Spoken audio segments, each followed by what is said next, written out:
Well, it's a good question, and one of the advantages Silverado has is that we don't rely on the government for reimbursing much of our business. The 75% of our business comes into the assisted living arena, and all of that is private pay.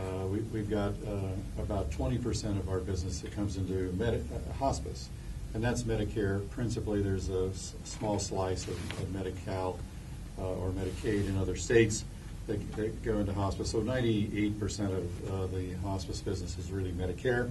That's the one that's going to be influenced the most. Our home care, geriatric care management and home care is all private pay as well. So our area of focus is going to be on that hospice side, and we anticipate there'll be some reductions in payment coming our way. But we are going to counter that reduction in payment by being more efficient with what we do. We're not going to reduce services. We don't think that's an option. But we just put in a system called McKesson. And McKesson is utilizing the technology that's available to be more efficient in billings and reduce billing errors. We'll be putting in an electronic medical record system, which will increase the efficiency for people. So we're going to increase efficiencies in those areas, and we're just completing that rollout of McKesson right now. We are going to see impact, though, from the national health reform efforts and reduction in Medicare in other ways.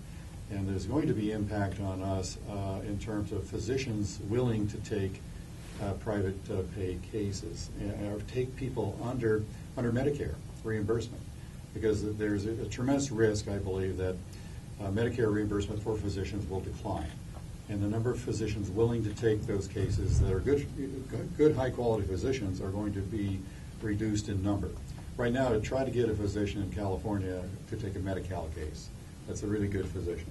There's a lot of them that either see it as charity, and that's the reason they're taking them, or they're not taking them. So I'm afraid we're headed down the path where that's going to be the case for physicians that people take for granted now, covering them, their mother, or their father, and in your case, perhaps, grandmother, grandfather under Medicare.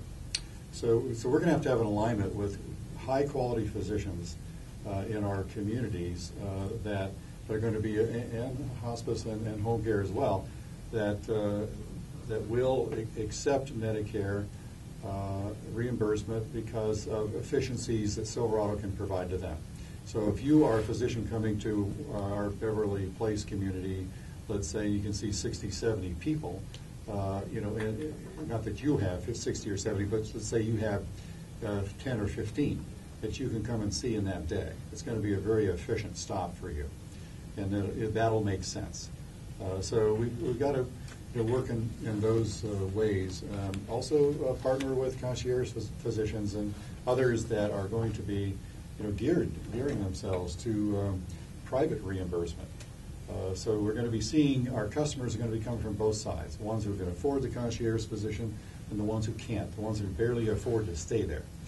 So we're going to have to play a more active role in matching those up and using nurse practitioners and other support personnel in the medical world in order to meet those needs.